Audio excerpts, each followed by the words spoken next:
Order. Let's start with our roll call. Misty Cotter. Here. Anita Lowry. Here.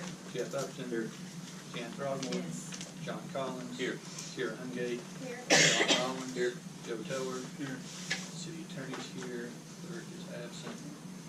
All right.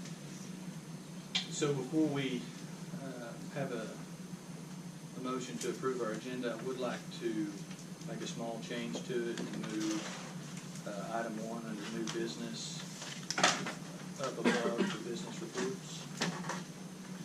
So right after the public forum.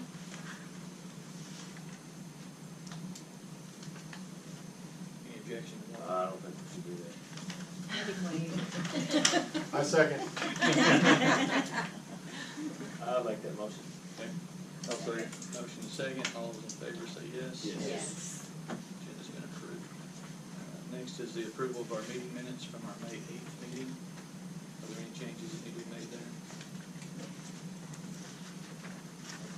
Do we have a motion? I'll make the motion that we approve the minutes as known. I second. Motion is second. All those in favor say yes. Yes. Those opposed say no. Motion carries. So next is our public forum. In our public forum, we allow 2 minutes for each speaker to address the council. The council may ask questions, but we will not take action on anything that is brought up during the public forum. Do we have anyone that would like to address the council? Yes, sir. Tell us your name. I'm Andy Ballman. I live on James Place, 855. Want to be here tonight on behalf of the homeowners out there to let everybody know and express our appreciation for the road work that's been done out there, the paving, that sort of thing. The mayor of the council, we appreciate you. Thumbs up to, extra thumbs up to Joe Tower. He works on the streets committee and the council as well, and they've done a lot of work to make this happen. And a double thumbs up to Isaac. He's been on top of this since day one. On the job, with the job, see the job is done right, done in a timely manner. Not to mention that, he's also implemented a little program with the directional blade on the back of the tractor to work on the gravel portion out there, and it's made a huge difference.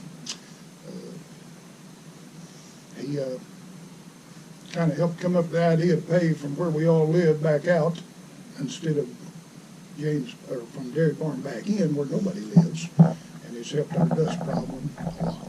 And we appreciate all the work that everybody's done. Okay. Andy, you broke all protocol. You're only supposed to come up here if you have a complaint. I'll try to do better next time. Okay. Thank you, sir. Thank you, Andy. Would anybody else like to address the council? I actually have 2 things that I want to mention, Okay. that I mentioned before the meeting. And they're both in the audience, that way they could give the input, because I'm probably going to forget. One is, I think there's not enough space, or that it could be illegal for the parking that's taking place temporarily while people are waiting at the Harps to move into the school, waiting to pick up their children. Was asked to bring that up, and about parking on Clifton Place. So if both of y'all maybe could come one at a time and explain a little bit more into detail. Gary and John, please. I'm drafted, huh? Well, just. Come on up here and tell us your name. Oh, I don't have a name. Mr. Rack. I'm Gary Carrick. I live over on Clifton Place. What she's addressing the issue there is that over on Clifton Place, a cul-de-sac, there's no parking. If I have company, the company has to park on the street, and I have an officer show up, tell me that I got to move. And now, the police department has been terrific, and I understand they get a complaint, they've got to respond. Sure. My thing is that number one, on the cul-de-sac, there's not a whole lot of traffic. And I say, if I have company, and like the chief said, if I have company and my company has to park on the street, there is no other place to park. Then if they get a complaint, they've got to come over and respond to it. And I appreciate that. Sure. And another example I use is my son is over-the-road trucker. On average, he's gone for about 2 weeks at a time, then comes in for about 3 days. He's parked right there in front of my house, on the grass. And someone is complaining that he's obstructing traffic. Guess what? Officers have said, yeah, no, he's not obstructing traffic, but we got a complaint. And part of it too is I use as a trump card. Myself and my wife are both handicapped. There's no handicap spot. You know, if we had to park there, there's nothing for us there. All we're asking is that something be addressed to designate an area along Clifton there as a parking area, as long as it does not obstruct traffic. I mean, that's all we're asking for. Again, there's no place to park. It's that simple. And again, there's one bad apple that's complaining. And Okay. give me a break. You know, And part of it is he's lived there like 20 plus years, or, you know, Yeah. give or take, and he's always parked, you know, partly on the street. So until recently, no one has ever complained. yeah, I've been parking there for 20 plus years. Isaac, how wide is that street? Part out there in his house is probably 45 feet. It widens out there to the mouth a little bit. One back in there is probably 17, 18. I'll start about Misty's driveway, getting down quite a bit. Yeah. In that particular area, excuse me, in that particular area, you know, yeah, when we park on there, I mean, we're aware of the fact that, you know, so at most the 2 outboard wheels are on the pavement. And there's plenty of room for 2 cars to pass there. And again, I make the point again, on a cul-de-sac, there's not a whole lot of traffic to start with.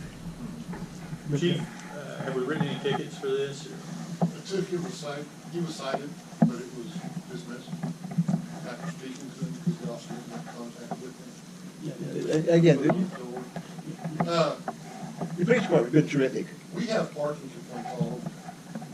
We have them on Pin Creek. If we're called to them, we take action. If they're not moved, then we end up citing them. You know, I understand what he's wanting, but we're gonna have to make that accommodation for everybody. And that's gonna be very hard to do. Because if you look, yeah, and again, I look at on the computer at your ordinances, and it says I'm in a non-designated parking area. I don't see designated parking area. Yeah, I mean, you know. Yeah. Here's another thing. Once John Crawford's problem is addressed, before Harps came in, all the people that were picking up their kids go down Clifton Place, turn around, and they get lined up on that street. So they've always parked on that street until Harps came in, and now they're in the Harps parking lot. So, you know, I mean, all of y'all know, there's always the car line. So, you know, they used to kind of be right here at the corner at the church.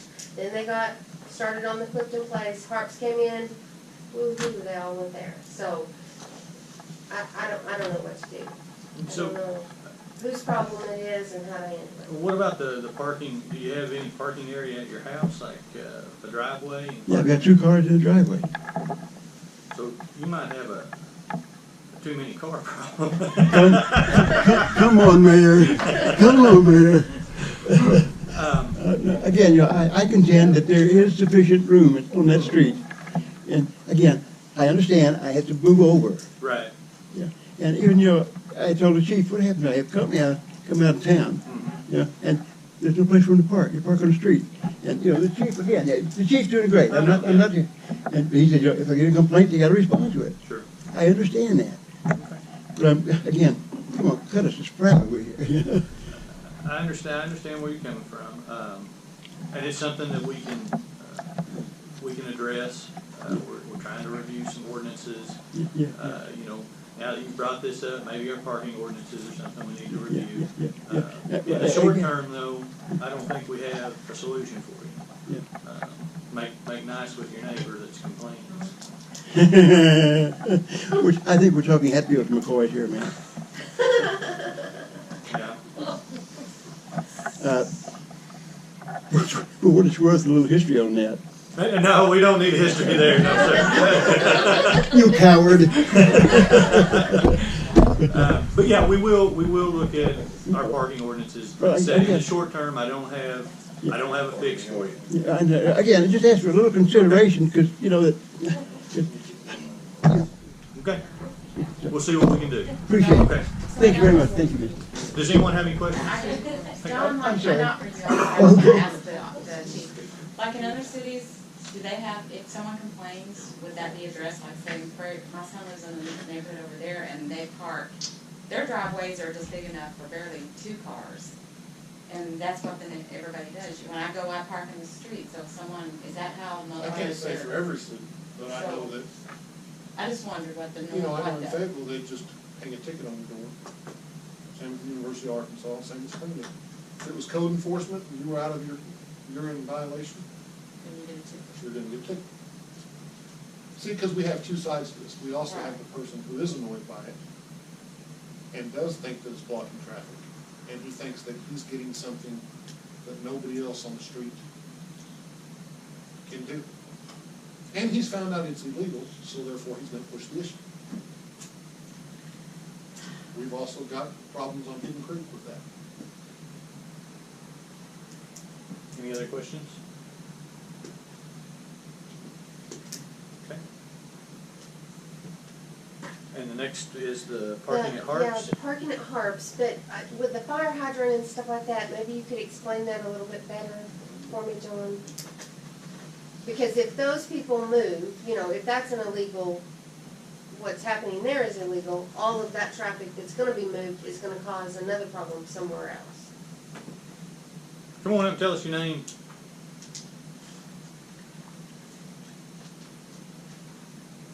I'm John Crawford, and I own the red and white house at the entrance to Harps, but that's not an entrance actually. The problem being there, everybody knows that the traffic comes down the hill. Everybody wants to be first to pick up their child. They block the highway, so we've got a fire lane, which that entrance is used as an entrance. That was in fact part of the property that I own, according to Junior Holiday when I bought it, and that was taken away and given as an easement to the cow pasture when the Ward family owned the property where Harps is. So it's never been a street. It has no name, but it is designated as a fire lane, and one side of the street is marked as a fire lane. And I didn't intend to speak tonight. I'd already talked to Ms. Cottle and the fire chief and the police chief, and I've looked up the codes. The NAPA, National Fire Prevention Association, and the CFRs all say that a fire lane has to be 26 foot unobstructed, and that road is only 28 foot wide before the cars obstruct it by parking up and down there. So what I would like to see is paint the curb on the other side of the street red also and mark it as a fire lane and just stop the people from parking on there. And so, Right. hang on. We're deciding now. Hang on. to put a sign. So, is your contention, are they blocking you in your driveway? Yes. I'm curious how it's affecting you, I guess. Yeah, but if you have an emergency at Harps, your fire truck can't get in there, your ambulance can't get in there. Fire lanes it's required by law that they be unobstructed. And so, that's what I'm getting at, is it your concern Harps, or is your concern you? Safety of West Fork. I don't want the grocery store to burn. Okay, I don't want anybody that gets hurt up there to be unattended. got But it. his driveway would be blocked, because I know where his driveway is. It is, It would be right. blocked. So Chief, can you give us a little insight on this? What he's saying is correct. The entrance side to that driveway is marked with a fire lane. Okay, if you turn in this entrance closer to the school, You turn in, that side is a fire lane, just so it keeps you open to get to Harts.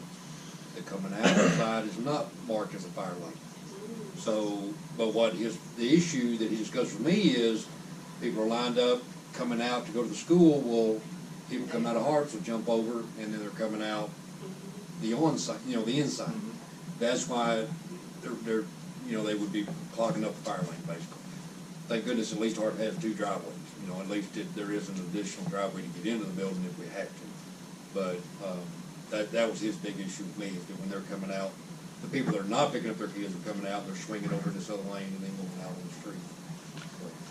And the school thing is not new. It's been a No, nightmare. Yes. in the school has tried to work with this, just so you know, this issues came up before because they've been blocking other streets. Misty mentioned Clifton Place, and the school works with it, but guess what happens? Somebody else, Right. They clog up somebody else's street. So, Chief Nelson, do you have anything? I don't think it's an easy fix. We have a lot of cars and not a lot of ways to get into school. How long are those cars parked there? They start at 2 o'clock in the afternoon, run till about 3:15. Yeah, till school's over. That's so early. If they're Because they not wanna be blocking first that, in they're line. gonna be blocking the street itself. It's ridiculous. They'll be blocking probably Phillips and And off on Clifton. that's been a Also- problem before too, Phillips was blocked. Yeah. Have you talked to the school about this at all? No, in fact, I had not intended to speak to anybody, including tonight. I just came to the meeting. No, There's no way I had talked with the police chief and the fire chief, and the fire chief said that he was going to talk to the people at the school. The school is a root problem. Sure. The way they designed their pickup. And the school's limited. I mean, they face the same problems we all do: limited space, limited options. So, again, I don't know of a quick fix here. But I think the simplest, cheapest way to cure it is to go ahead and paint the other side of the street so people understand that is a fire lane. And then if somebody does park there, then go ahead and ticket them.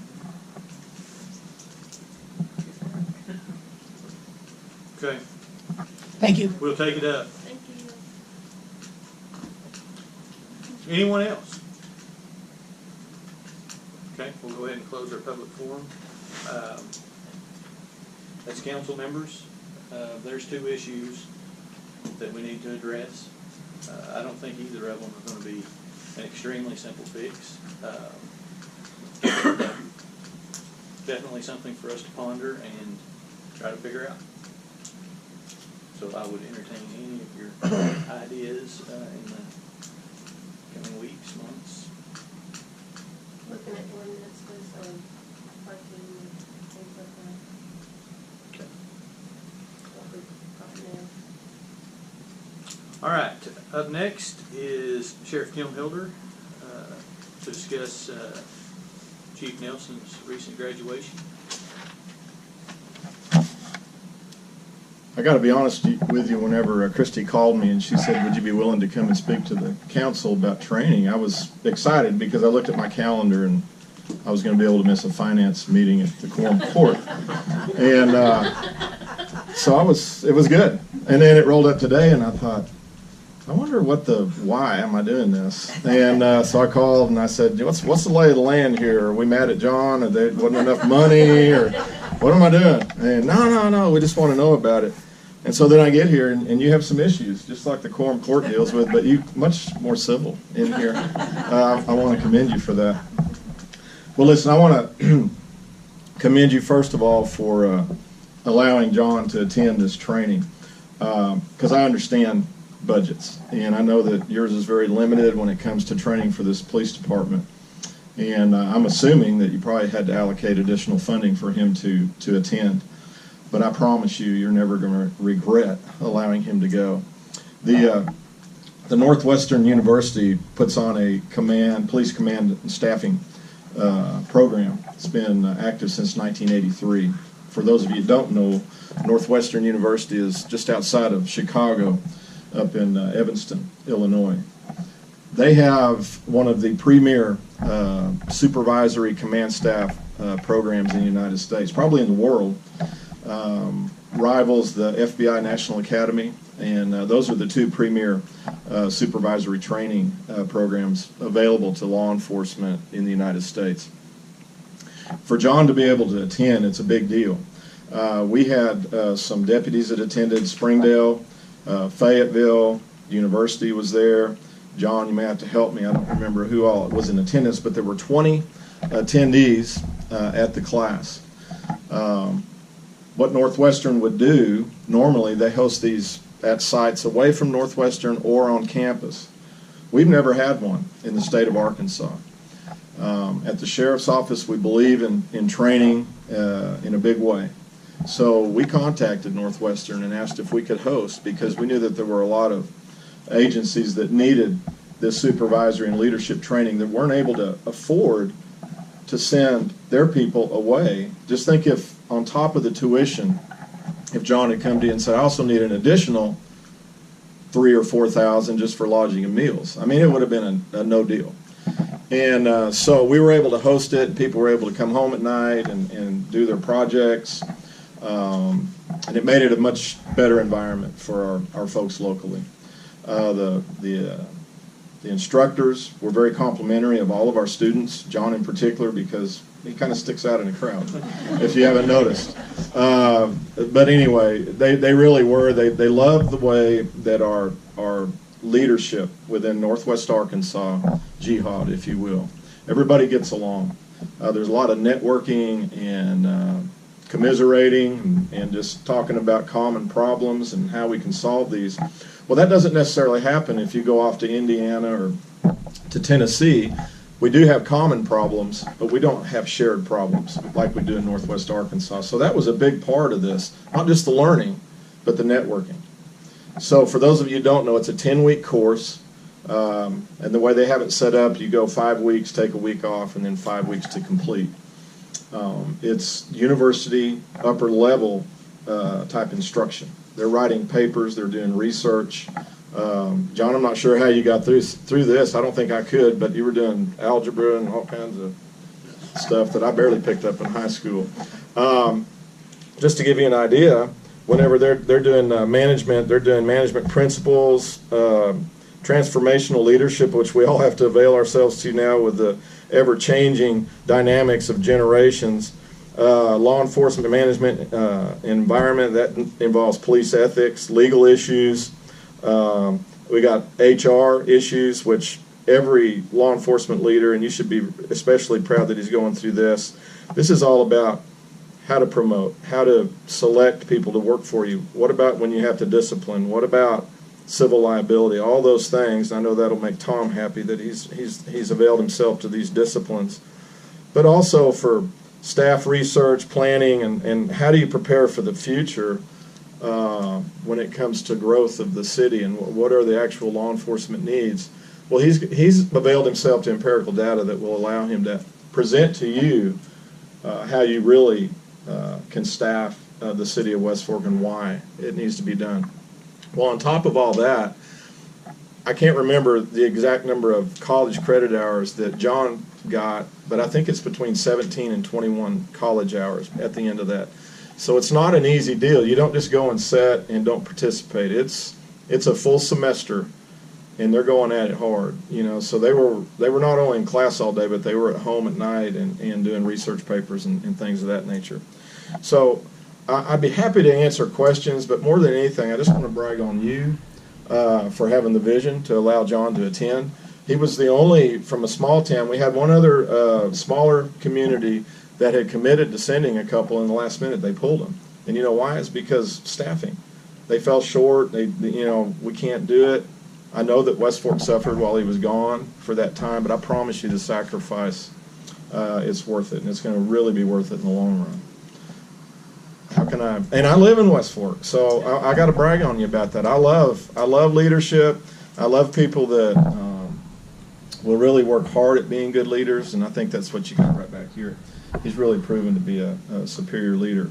An example of our relationships, just last night, had a terrible tragedy here in West Fork that we have such a relationship that John's not afraid to call, and we're not afraid to come run to help. we've got great relationships in Northwest Arkansas, and none better than we have with your police department, Mayor. So, questions? Any questions? Oh, come on. How about my socks? You want to ask about those? Everybody see them? Don, I wore those for you. I wanted to make you proud, huh? My question is, did Holly say you could wear those? Everything you see on my body, Holly makes me wear. So I don't argue, and I just give in. It's all good. You know? Otherwise, I'm gonna have to prepare it myself, and I don't like that. So Sheriff, it's safe to say John's the first chief of Westport that's ever achieved this level of training. To my knowledge, that's accurate. In fact, I would say outside of the sheriff's office, we've got about 12 that have been through. Springdale, this may be their first go, and then Fayetteville has availed themselves. See, that, like I said earlier, the two main disciplines are the FBI National Academy and this. And if you guys ever take the time, or you see, if the day comes when John retires or something happens and you're looking for a chief, and you start looking at the prerequisites and the requirements, if you look over there, they'll always say something like a college degree or the FBI National Academy or Northwestern training. It's that good. So I would say, almost beyond the shadow of a doubt, that John is the first to graduate from this training. And I think you're going to see great things come of that. I really do. Any other questions for Tim? Oh, gosh, you guys. Thank you. You're welcome. Thank you. Good job, John. Good job. So I think everyone saw John's graduation, and I knew that if we asked John to tell us about the class, that we would get a very watered-down version of what he just went through. I really wanted everyone to see just how powerful the class was that John went through, so I'd asked Sheriff Elder to come present that to us tonight. Thank you, sir. You're welcome. All right, up next is our business reports. First, we have the Planning Commission. Yes, Planning Commission. We don't have anybody here for the Planning Commission. At their last meeting, they did not have a quorum, so they did not hold a meeting. We had one citizen show up. Paula Cottle showed up, and she had some ideas that she was willing to talk about, but we didn't have a quorum. So, any questions about the Planning Commission, what they're doing, where they're going? Okay. Economic Beautification Committee, Jennifer Sims. So my report is that our projects that we're working on continue, that we're continuing with the Tree City. We're working on the candidate forum in the fall, assuming there are opposition to host a forum on that. And we are also working on the Small Town Big Lights project. And the memorial project does continue. We meet next Tuesday. We appreciate everyone's ideas and attendance, and so our doors are always open. The email address is always available. People can call. So I just urge you that if you have any ideas or comments, please come to the meeting or contact me. And thank you. Any questions for Jennifer? How is the memorial project coming? It's coming a little slow. We need a bit more participation to keep us motivated on that goal. So we have a location, we have a budget, we have a layout. We just need a little bit more participation. So. Any other questions? 6:30 next Tuesday in here. Thank you, Jennifer. Next, our library report. John? Well, I will say something. This was just an idea. On the memorial, please. Are you back to Jennifer? Yes. Okay. Well, it's because we have Tim in the audience. So this was an idea that was, I know. Hey, if you can get them. One of the ideas for the memorial project that a few of us were talking about is to really get some money going towards that project was maybe your singing group, maybe having like some kind of big white tent and serving a meal and maybe having some kind of concert is what some of the ideas that... You're about 2 years too late. We disbanded about 2 years ago. Okay. But it's a great idea. I mean, we Yeah, would have brought, it's, we you would have know. brought the house down. I mean, we didn't. But you're a little late. Okay. Sorry. All right. Somebody wants to donate. All right, John, go ahead. Just a couple of things. We kicked off our summer reading this Monday. Had a great program. Just need more kids at this point, but we figured that it'll build throughout the summer. And we did get a late start promoting, but we have changed the time and date from what originally we advertised. Mondays at 10, and we appreciate the space on the marquee. I hear we got the marquee to promote that. So encourage your younger kids that you know to show up on Mondays at 10 at the library. They won't be sorry. And we're just trying to encourage kids to read through the summer. And then today we had our a special day at the library. The professional photographer Don House was in the library all day, speaking to patrons who came in, photographing them. He and his assistant Sabina Schmidt are working on a book on libraries in small communities in Arkansas. They're traveling throughout the state, documenting some of the smallest libraries and talking to people who use them. And we were selected to be part of it, so we were very happy, and they did a fantastic job. It was the real professionals at work. They talked to about 40 people. They talked to Jennifer's mom, I think, Elizabeth. She's one of my favorite patrons. And so I think they were very impressed, basically, with the patronage and the kind of support that we have for the library in West Fork, with a number of great, really, the amount of commitment and just passion for the library that they saw, I think, among the people they talked to. So we look forward to the book when it comes out. It'll be published by U of A Press. Everyone who got photographed will have that photograph sent to them, as well as possibly published. So it was a good deal, and I think everyone was very happy about it, basically. So they're professionals, so they did a really nice job. And any questions for me? I like the ratio of items added and items withdrawn this month. Right, you noticed that, Yeah, It's, this much. Well, we are. So there's the proof that we are trying to get rid of stuff, and that's not moving in the library. So get rid of items that are not checking out or not sort of worn out their date. So preparing for our move, which we are dreading and anticipating and eagerly at the same time. So. Thank you, John. Pauletta?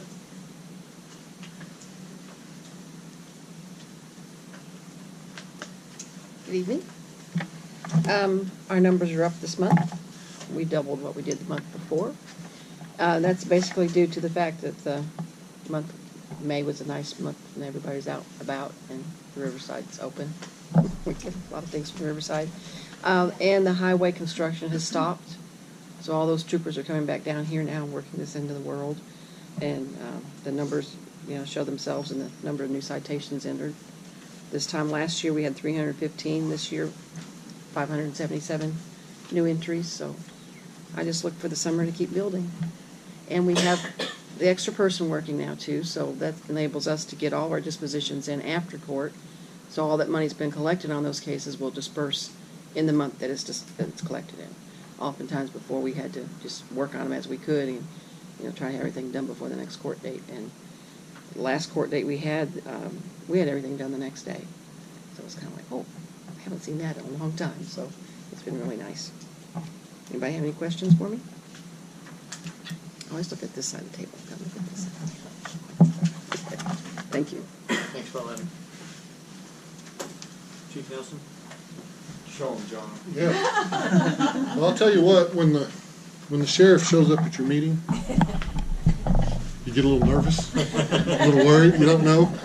And when he calls you on the phone, you answer and say, yes, sir. I'm very thankful for what you had to say. To me, one of the best leaders in our business. One of the best, probably the best sheriff in Arkansas, in my opinion. I'll jump into our service calls. We were up 70. We had 393. 29 reports taken, 279 citations. I want to point out with that, there was 111 city ordinance violations. That would all be park violations with 111 of our activity. We had 63 warrant arrests, and on view was 4 felony and 4 misdemeanor. And our property complaints are back. We had 6 property complaints this month.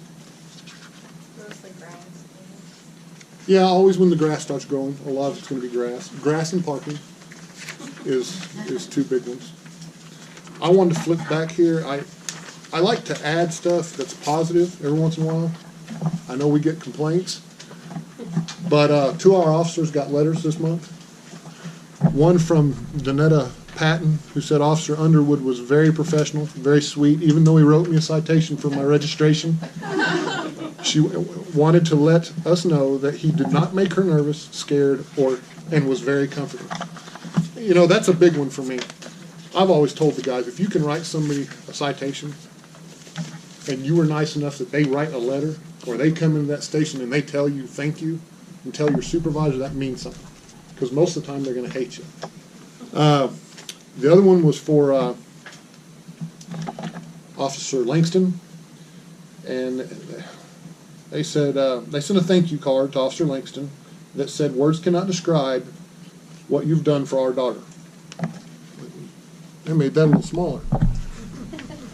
You went above and beyond. Yeah, I do. You went above and beyond the call of duty. Your kindness is so appreciated. You're the kind of police officer all cities should have. Thank you very much.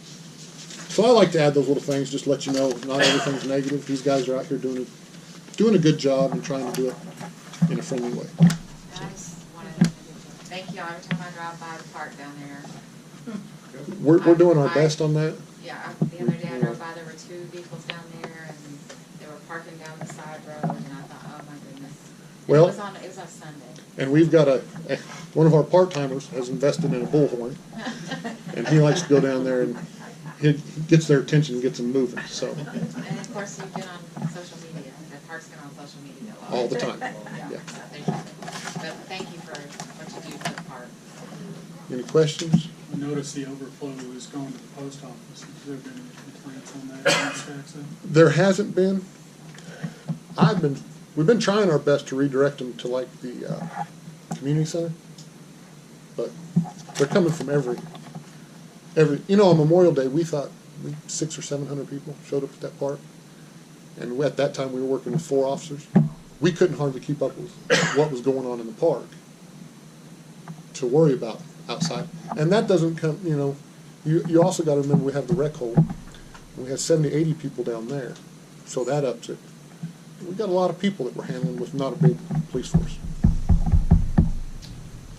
So, that being said, there's a lot of stuff on Facebook, social media about the park, but just so everyone knows, and we talked about this last meeting, Chief has up the patrols down there, he's up the officers. Chad's not here tonight, but he would tell you that he and the rest of the city employees it's a full-time job keeping up with the trash that's coming out of there. I would say the alcohol has went down. I'm not saying it's not there, of course it is, because they bring coolers. But they're trying awful hard to hide it now. You think the signs are making any? I think the signs help. I think they do. There are some people that probably truly didn't realize you can't. I mean, when I tell people that aren't from West Fork, they're like, what? And I was like, yeah. Well, we got 3 college students down there today drinking. And we told them. And of course, they saw the sign. There's not much they can say. It's in huge letters as you drive in. So. Jennifer, to add to your question, Chad did say they're picking up far fewer liquor bottles or containers now, so he thinks the signs are helping as well. I don't know that we'll ever completely stop it, because somebody's always going to try, but we can reduce it. And if the community will help us and call, if they see something, I can go down there and play clothes and walk around and see everybody drinking. They see that police car pull down there, and everything's gone. So. Yeah, you won't stick out. No. I was gonna say, you can't do that but one. Yeah, you're right. So, any other questions? Thank you, John. Just thank all your officers. Officer Underwood, if you'll step forward, and Officer Goggins, we'll just thank you guys right now since you're both here. Thank you, guys. Thank you, guys.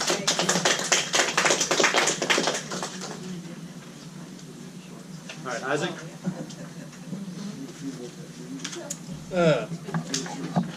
Just have a couple of things.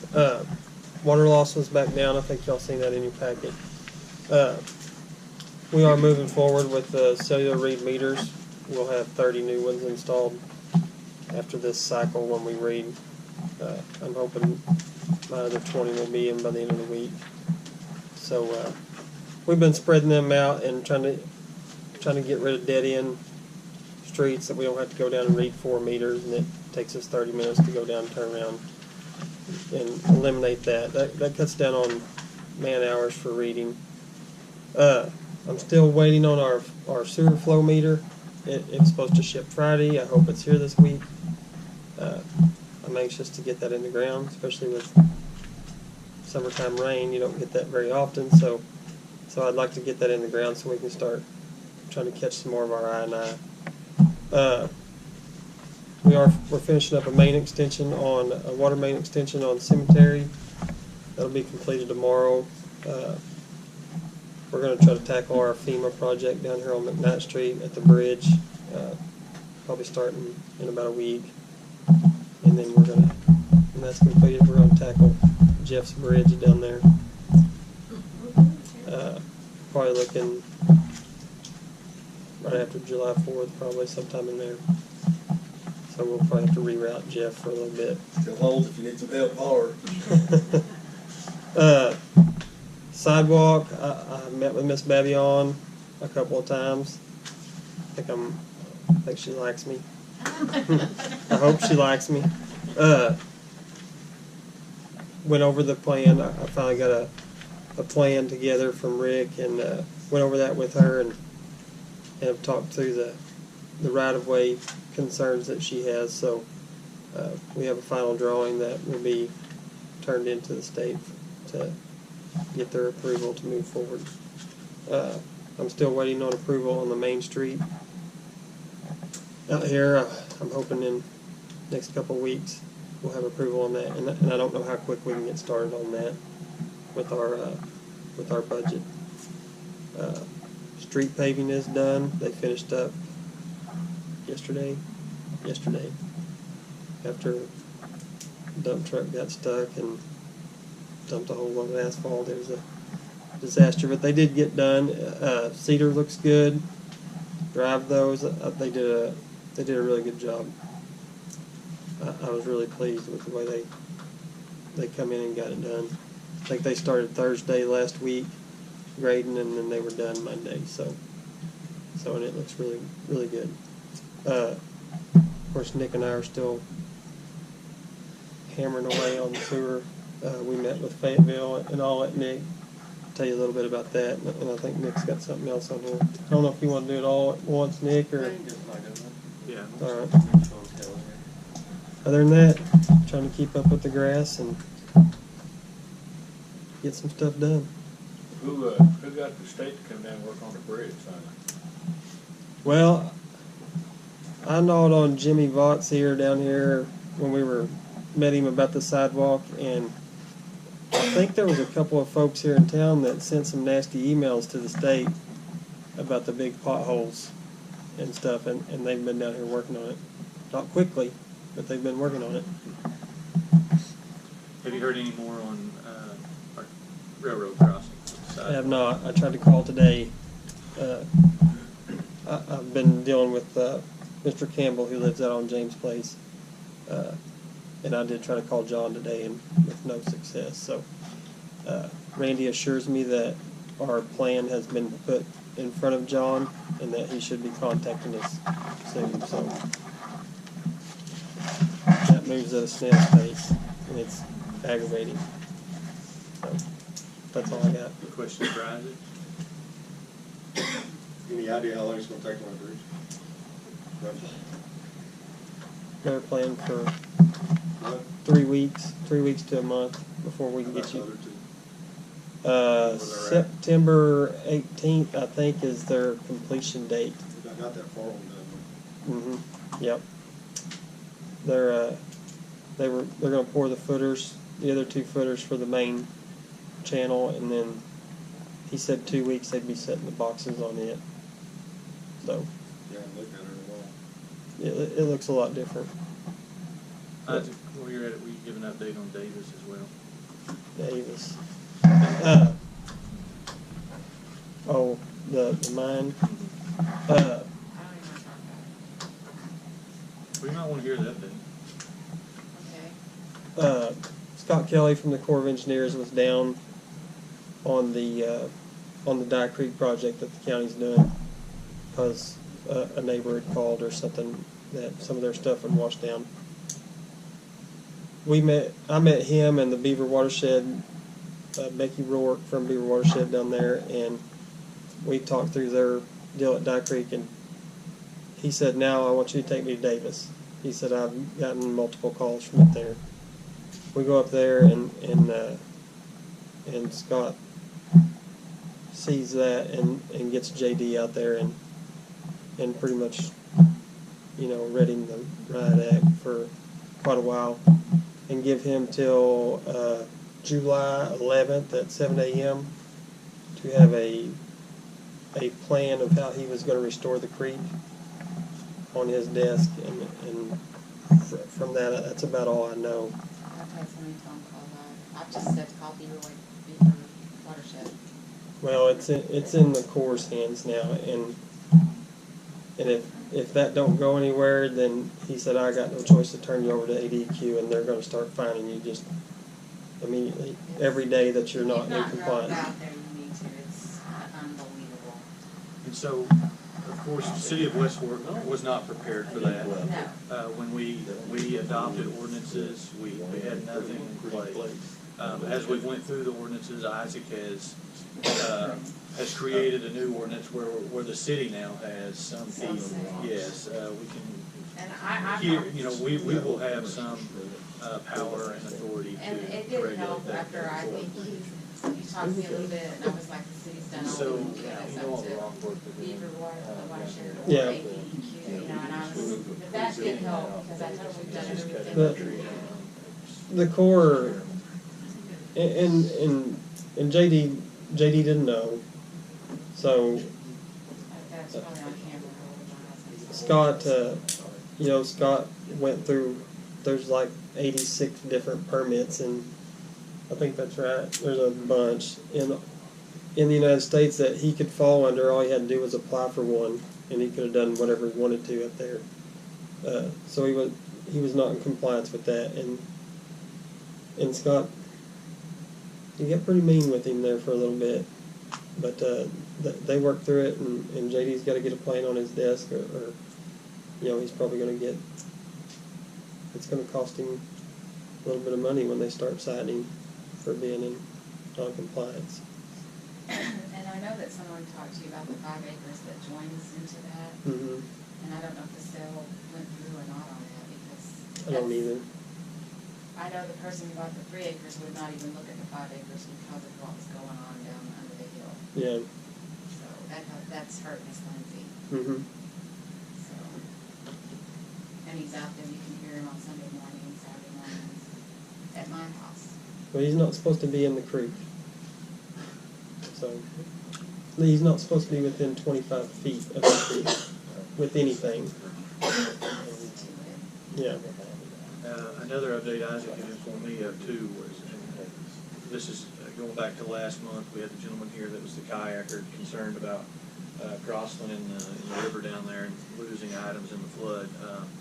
Crossland has retrieved everything that was washed away, and I wish he was here so he could hear this, but so they have to they have a permit to work at the bridge site. If something gets washed away because a flood comes through, they have to get additional permitting and wait until that goes into effect before they can go retrieve anything downriver. So just keep that in mind if someone brings that up. There are plenty of environmental officials there that will see to it that everything they have is picked up, but there's additional permitting before they can go any further. So it won't happen overnight, but it will happen. For what it's worth, I walked it to Green Cemetery, and I saw negligible debris. They had a golfer dam set up for the foundations last weekend. I didn't see streams of debris, but they had scattered things between the two bridge projects. It wasn't picked up or contained very well. They have the Connex down there now. And, it was obvious they got two? Okay. I saw one when I went down walking the dog, but it was obvious someone got through to them because they policed the area and picked it up pretty good and consolidated a lot of equipment. It does look radically different. I was kind of shocked when I went to the main bridge site. It was a nice hole of water, but eventually. And they've kept it pretty safe down there because they know that they can't keep people out of there. So there's no straight.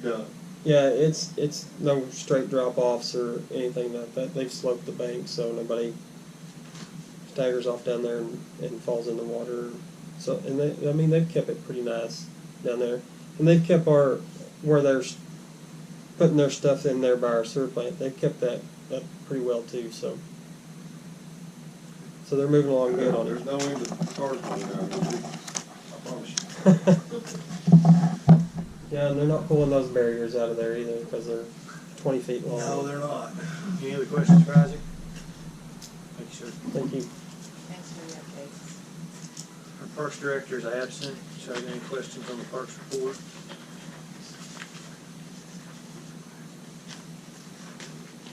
Yes, sir.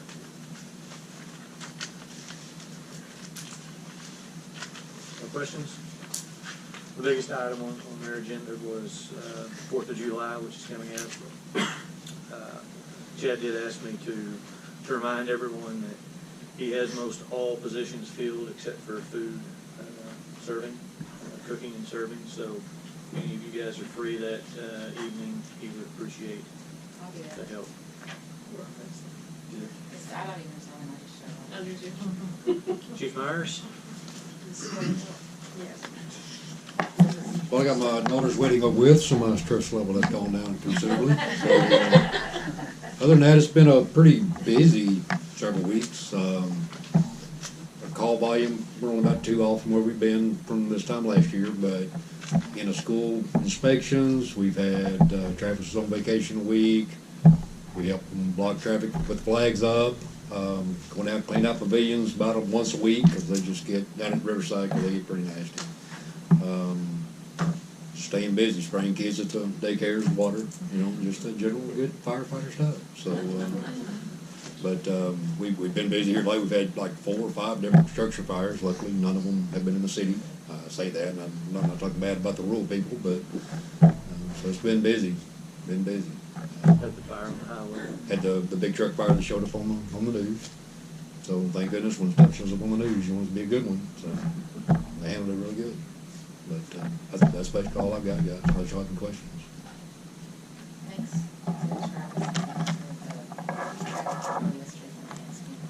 Sure, yeah, not a problem. Glad to do it. Any other questions for the chief? Thank you, sir. Christie? I just want to point out that we're not quite halfway through the year yet, and we are $163,000 to the good in our income and expense. I think that's great. The only line item that I want to point out that's kind of should stick out to everybody is on the city general budget. We've got a FEMA expense on there that was not budgeted for. That is money that was actually deposited, I believe it was in late 2016, that we're just now starting those projects, so we're just now buying the materials and everything that we need, so that will show up on there, but it wasn't an actual budgeted items. Other than that, I don't have anything unless you have questions. Questions for Christie? Christie, I know we talked about this and I've forgotten. We are ready to sit down with Brett again. They sent late last week, their preliminary drawings for this building. They're in the process of moving their office this week, and he's hoping to get with us next week, in the next couple of weeks, to sit down and finalize those. And then we'll be ready to move on to Baldwin and Shell to start talking about some scheduling on pricing, budgets, and that kind of stuff. So, Get closer. one of the things that's been holding it up a little bit is Christie has been dead set that we move the revenue office out of the community center as part of this renovation. That is not on me. That is not, we know who that is. And I think it's a fabulous idea. But we do finally have it in the drawings, and so I'm anxious to sit down with Brett again and see if we can get that hammered out, make that happen, move forward. So what are you gonna do with it? Put it in this building with the courts and police. That makes more sense. It gives us that space at the community center for storage, or, if we took it out to open the place back up, a lot of options there. I just think it fits with what's going on in this building much better than most. Sure. Well, we don't wanna get rid of it. No, absolutely not. And would they be open Monday through Friday? No, we'll probably still just be one day a week, and that's Christie's other complaint about it is it's taking up that space at the community center. It's one day a week. Chris just started up all kinds of trouble. I'm good at that. So anyway, we have pushed hard for that. We do have it in the drawing now, Makes so sense. I'm anxious to see how that's going to come out and move forward. So, any other questions for Christie? You notice on the outside services we're 228%, and it's for Brett. Yes. It will resolve itself as it moves forward. Well, it's not gonna necessarily resolve itself, but we did a verbal approval to go over budget and line item today. So we'll do the official adjustment at the end of the year. Any other questions? Okay, so we'll enter business reports and move into new business. First, we have the Cooperative Gardens, Michelle Winkler and Ann Hampton. You guys have something for us? Yeah, because I'm not going to say much. We just wanted to make a report on what's been going on at the garden and what is going to be going on at the garden. And last year, we gave away over 400 pounds of food to people in the community, and we did it through Meals on Wheels and through a food bank. That food bank is in Winslow, but they serve people from West Fork also. And then of course our volunteers who volunteered there, they got to take home food for they wanted, and if they wanted it. And then if you know of individuals who need food, then let us know, and we'll be glad to give it to them. They can come to the garden and pick it up on our harvest days, or we can take it to them if they're elderly and can't get to it. And then Ann's going to talk about some plans that we're going to have next year for that.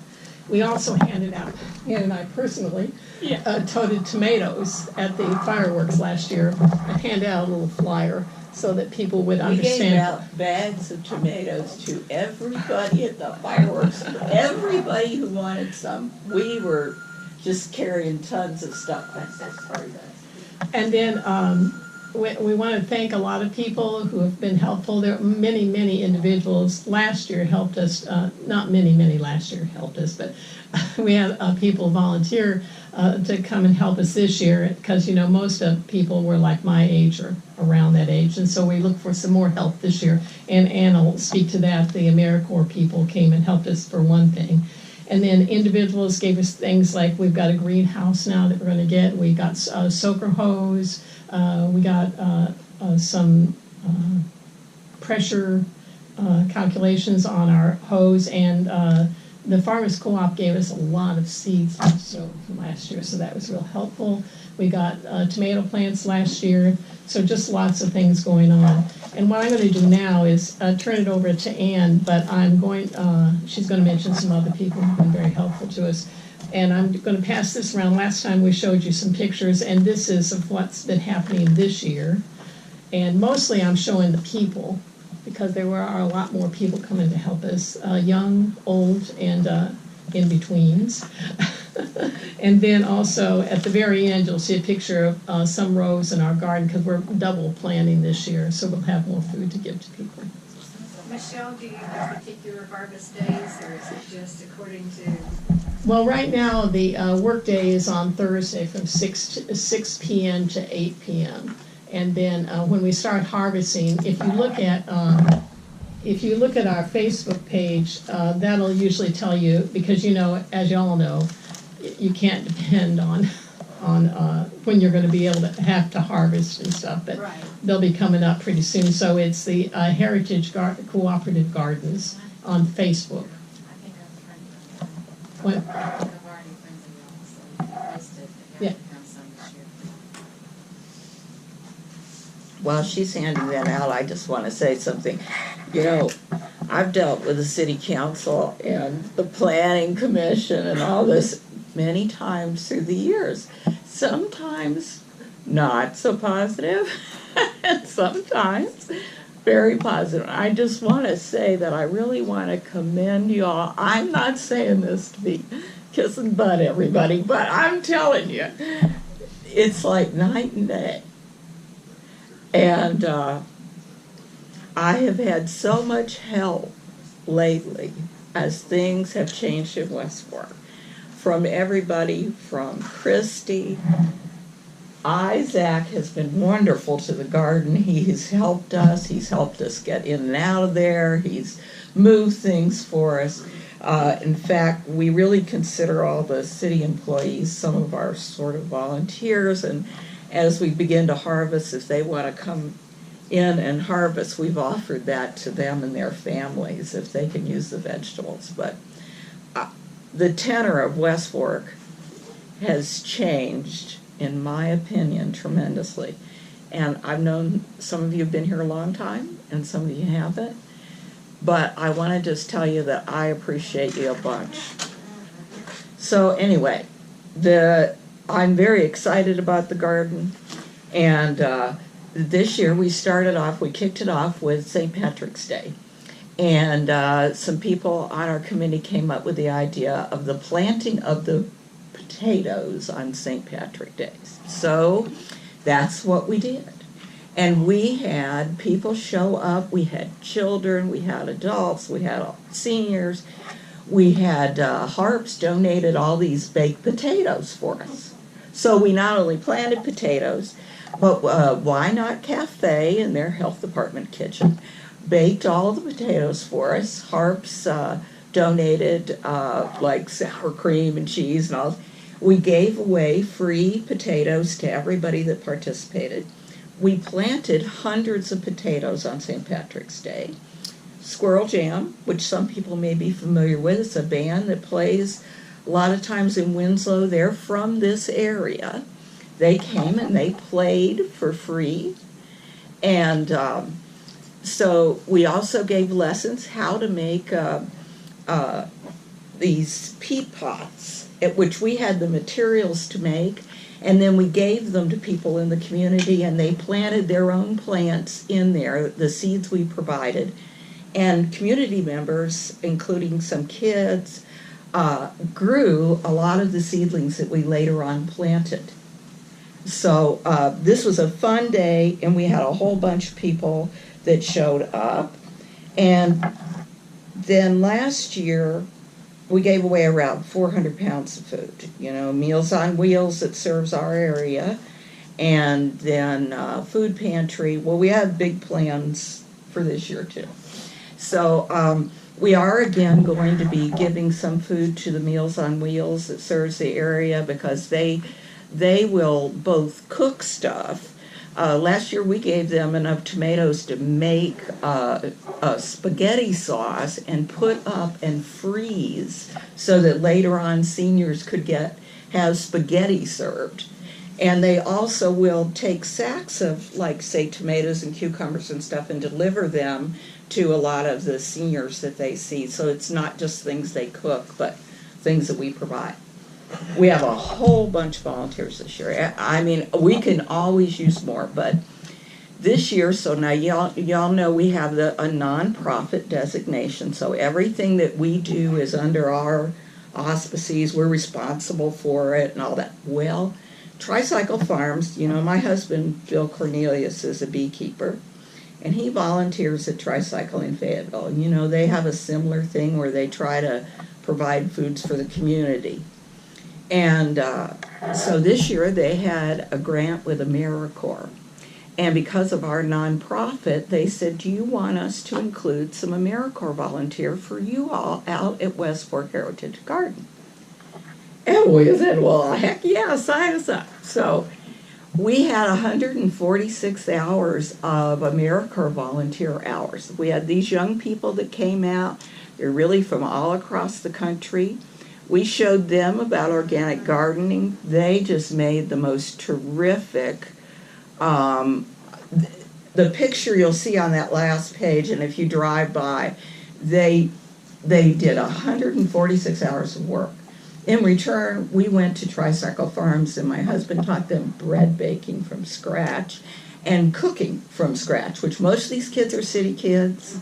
And so to come out to our garden and everything, they were really, well, while they were here, the Why Not provided food for them. So we fed them and took care of them, and they were here 146 volunteer hours. The AmeriCorps, if some of you aren't familiar with it, is kind of like a domestic Peace Corps thing. And they, people from 18 to 24 years old can volunteer to do kind of like gardening work, or they can work with local governments, and they get put up and they get a little bit of a stipend. And if they complete their season, then they are eligible for some grants in order to go on further their education. Yeah. They were fun. And it's like the within the country version of the Peace Corps, where they do volunteer work. Great kids, didn't know anything about gardening, but we taught. So far this year, since St. Patrick's Day, we've had more than 330 volunteer hours, and we haven't even harvested yet. And so now, okay, let me go see where I am. We've had master gardeners, we've had more seniors, even people that can't garden, but that will hand out water for us and to keep track of volunteer hours, because our grants and things depend on our number of volunteer hours. And in that regard, this year we've had wonderful support, again, from the city, HARPS, the Farmers Cooperative, which I'm so excited that they're coming out here. It's a good type of industry or business that we want here. They gave us more than $1,000 worth of seeds, organic seeds. They gave us hog paddles so we can support our tomatoes. They're so interested in being a part of this community. And once they heard the word West Fork, they were like, where do we sign up? What can we do? So I'm real excited about them.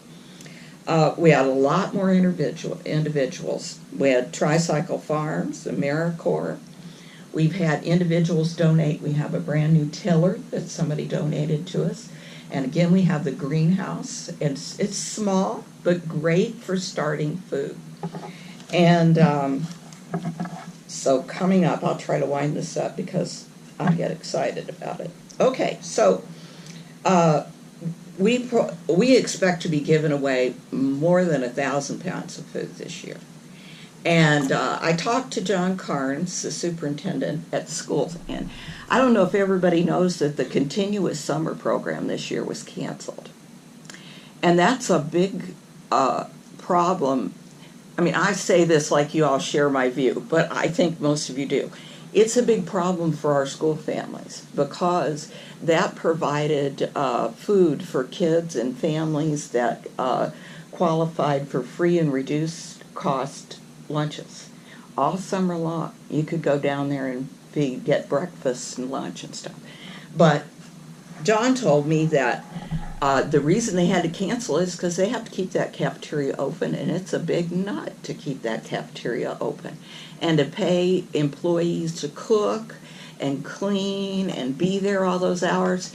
And they really didn't want to close it, but they really didn't have a choice. So I talked to him about the possibility. One thing coming up is that we may be looking at is service learning, which is a big thing in the state of Arkansas now. Now, Fayetteville already has it. West Fork does not yet. But they're looking at that because it's to bring up your students as good citizens. And what they do is they do projects within the community, and then they get high school credit for service learning learning how to be of service to your community and being involved in things. Kind of like, you know, that Boy Scout project, doing the sign and everything, that kind of stuff. So we may get volunteers from the school, some of the kids that would then get some credit for doing things for their community.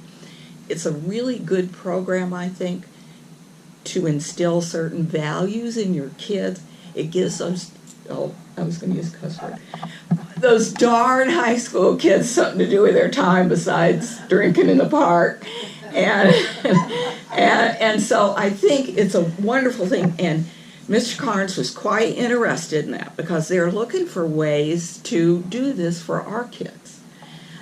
So that's something coming up that we may be doing. He also was agreeable to us using school grounds to be a site to give out free vegetables. And we're talking right now with Seeds to Feed, and I don't know if you all know them. They're in Fayetteville, and their mission is to provide food for people who need it. Again, they're not means requirement. Many of our people, I'm talking too much. I'll finish that thought and then I'll move on. Many of our people do not want to be seen as people who are in need. And so we have no need requirement. You come down there, your granny needs food and you want to help, pick. That's what we want to do.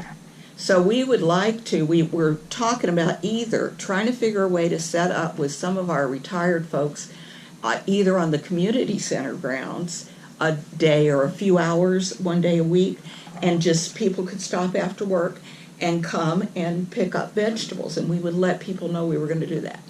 Or Seeds to Feed. Now they have a mobile market, and it comes out, it even has refrigeration.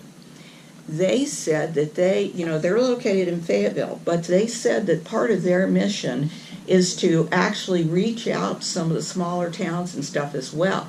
And that they would probably come out and say that the food being given out is from the Heritage Cooperative Garden and Seeds to Feed. And they would also give out some food from some of their grocery stores that donate food that's fixing to expire, like Whole Foods does and Harp stores do. So we're kind of talking to them because we want all the food that we would give to them to give out to our citizens to stay within what was given away here. Because really Fayetteville doesn't need any more vegetables going to help their citizens. So that's another thing.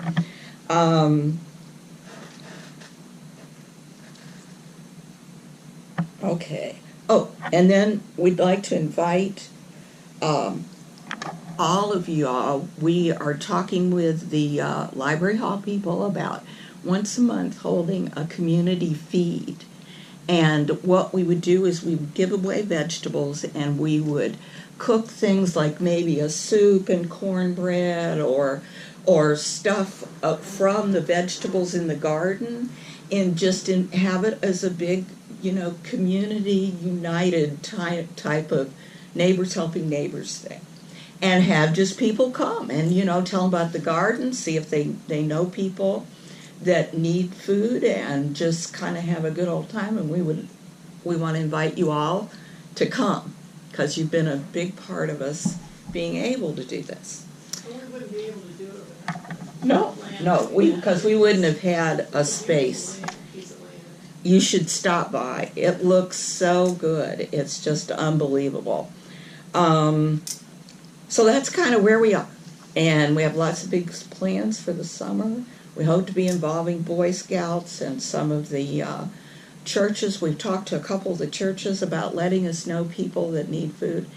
And especially with the issue of the continuous summer thing at school being closed.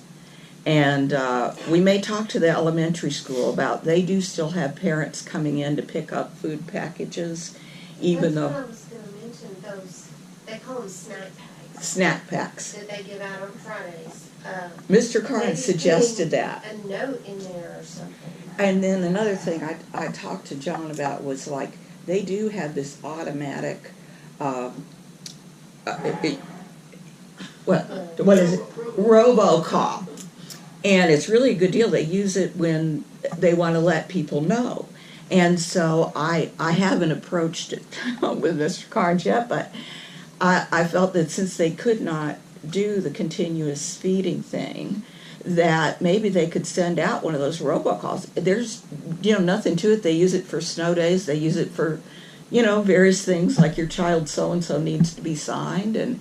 But to send that out and say, we will have seeds to feeds, to give foods, put it on the marquee. That's a great idea, Esther, because I do think we have, the last I looked, more than 60% of the children in our elementary school were on free or reduced price lunches.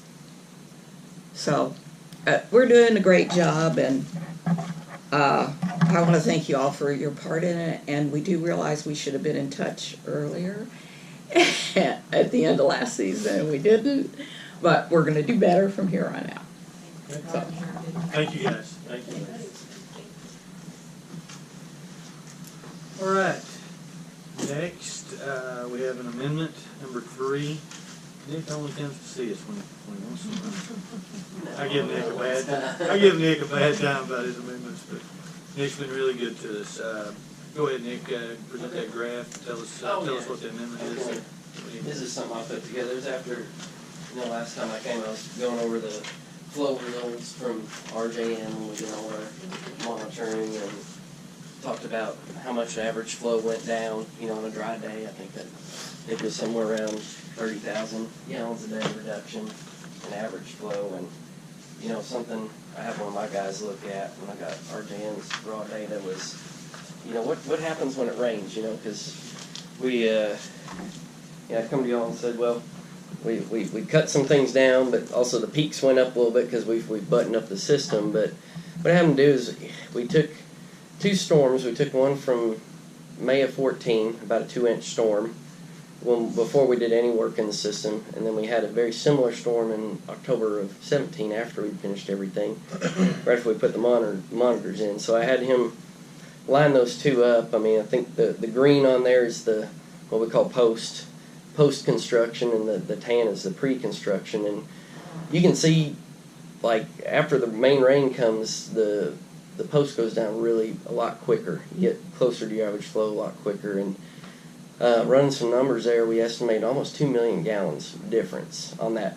Even though the peak comes up a little bit higher, it's after the peak that we're seeing that benefit too. Just the water can't keep coming in the system like it used to. So I just thought, I didn't want to spend a lot of time on it, but just wanted to show y'all some of the value that was put in there with repairing the manholes and those broken lines, doing the work in West Fork Acres. You just put that in terms of dollars, almost 2 million gallons with what Fayetteville's going to charge. I mean, that's almost $10,000 for a 2-inch rain, and we get quite a few 2-inch rains around here. So, on top of just the average day, I talked about, that's 50 to 60,000 a year less you would be paying Fayetteville. Now, add on top of that, every storm you get, you can see you're saving 1 million plus gallons in excess runoff going into your system. I mean, it pays for itself pretty quickly there. So, just thought I'd show that to y'all. Just something that had been on my mind since I presented the last report. I wanted to bring it to this one. So, yeah. But anyways, regarding the amendment, that was to cover, if y'all remember when we did the post-construction monitoring, we had an RJN come out and we did a contract with them for 90 days. And Murphy's Law holds true every time we put the monitors in, and we hardly got any rain for the first 90 days. So we had them go ahead and keep the monitors in an additional 63 days till we got the big rains at the end of February. That was finally what pushed us over the top and got us enough data. So RJN came to me and asked for some additional funds there for those 2 months, and we worked out an agreement to keep the costs at a minimum, basically to just try to cover your costs on this additional work and the original work too. I had Shannon Jones go back and take a hard look at that. So he had asked for basically $40 a day extra or $2,520 to do the additional 2 months compared to the $39,000 they had to do the first 90 days with the report. And I felt like he was doing us a fair justice on that and really working with us. So that's part of the amendment. And then what I did in there too, talking to ANRC, is we originally had a line item in the contract to do a infiltration inflow report, and I talked to them and said, well, really, that's what we're kind of done here, so how about we take that out of the contract to offset the increase there, so it minimizes the net change, and it worked out to $20 increase overall, because it was a $2,500 line item. So in essence, the amendments asked for $20 upwards on the contract. You always ask for a lot of money. But I'll say, I don't know if y'all remember during construction, I think we had a negative $20 change order. When we were balancing, we were taking some things out and putting some things in. It ended up being a minus 20, so I guess this zeroes it out. But Yeah, you get your 20 back, man. And so,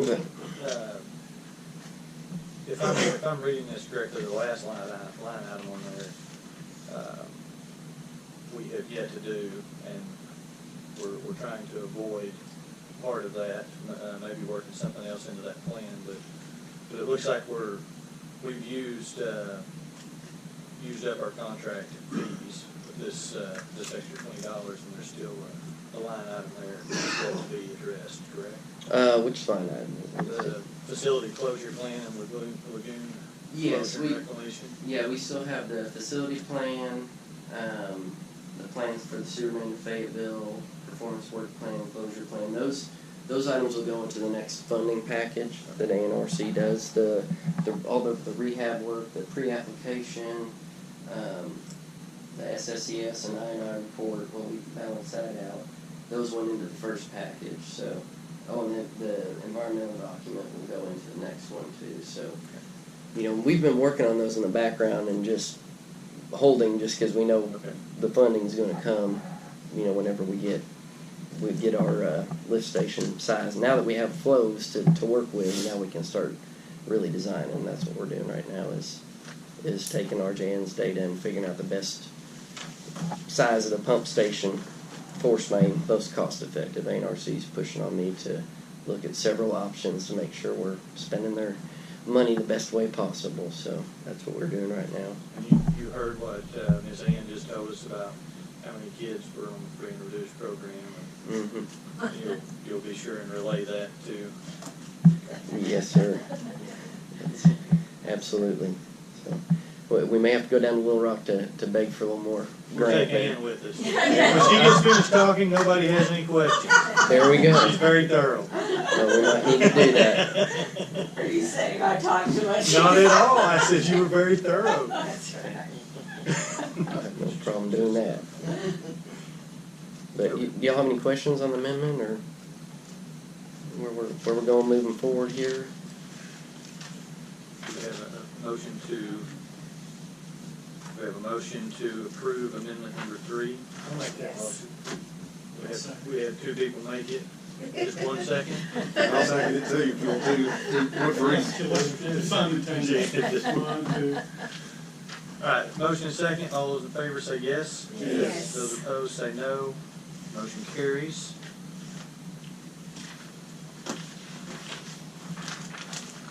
Any other questions for Nick? Yep. Nick, we appreciate your hard work, Nick. Thank you guys. I appreciate working for y'all.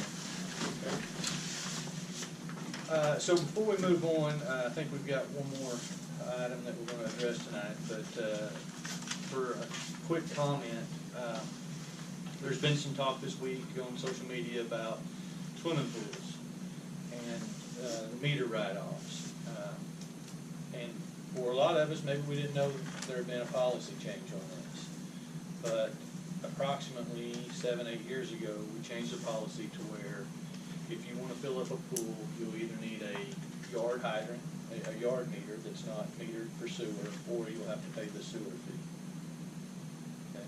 So that was a policy change that, I don't know if the water department made that or the council made that, but water department. So that is the current policy that's in place. And I know a lot of people are upset they want the city to write off that sewer, but the water department put in place to solve an issue that was taking place at the time, and that is current policy. I know that upset some people, but it's not Christie's fault, it's not Amanda's fault, it's the water department's fault. Talk to Isaac. Anyway, just want to clear that up in case anyone's asking. Well, what is the cost, estimated cost to put in another, to just fill your pool? Irrigation taps, well, just a water tap, $930. Because someone, I think that was discussed, I can't remember, but someone asked me, I don't know. It's almost $1,000 on the one that you. That's a gave me. minimum. If we have to cut the street, then it goes up. Just so I know. That's the cost of a garden meter that people are asking for. Any other questions on that? The reason I bring it up is because I told someone wrong. It was up to the mayor to get the policies mixed up. Do they, what does Fayetteville charge, what do they do since you worked there for so long? They're along about the same lines, and they have I think they have like a $450 or $500 street cut policy. Their tap fees are a little less. They charge an impact fee on top of that of $500 or $600 on top of the tap fee. And does Washington Water Authority? They don't have sewers, so it's not. So it's not an issue. Of course, I know their rates are high. Just speak the words. Well, I just asked. Yeah, no. Because their rates are high. And that's where we run into the issue is they're getting charged for that water, they're getting charged for the sewer on top of it. And I will say, I had one person tell me that they can remember getting the fees waived, but they also felt bad when they drained their pool back into the sewer after not paying for it. And so, I mean, honestly, my neighbor, and I love my neighbors greatly, but in the fall, my backyard gets flooded every year because they drain the pool down. They don't use it. They don't put it into the sewer. They put it right into my backyard and everybody else's. So, Bless their heart. bless their heart. No, they are good people. Opening and closing. Yeah, when you bought it, when you got rid of it. The first day and last day. Yeah. How much is the extra 15 or 20,000 gallons? I haven't It got depends on their my base. water bill, It depends obviously. on your base, I mean, what a normal bill is for you. If you're talking 15 or 20,000 on a minimum, on someone that typically has a minimum bill, then you're probably only talking $150. If you've got somebody that's already got a bill that's $50 or $60, then because of the rate variations, it may be. No. So, anyway, I just want to throw that out there in case anyone heard anything about that or asked about it. Right there with you. But I certainly, if it is brought up to you, I certainly want to make the point that it's not Amanda's fault, that's who's dealing with them, it's not Christie's fault, that's who's dealing with them. So, it's Isaac, yes. So now we know to put Isaac on the conversation, Yeah. say it's Isaac's fault. Yeah, so, anyway, Anita, did you make a motion? I would like to make a motion to have a executive session to discuss a recent change in employment with an employee in the city. Okay. Just We to have discuss it. we have a motion, do we have a second? I'll second. We have a motion and a second. All those in favor say yes. Yes. All those opposed say no. Motion carries. And so, to let everyone know what's going on here, when we're discussing employees, we do that in private, so that any dirty laundry that may come up is not aired. So what we will do is adjourn to the courtroom. We will discuss this matter. We will come back. If you take any action, you'll take it. If there's any action taken, it'll be here in public. But just the discussion itself will be done in private. So, council members, if you make your way to the courtroom, if anyone needs to use the restroom, feel free to do that on your way.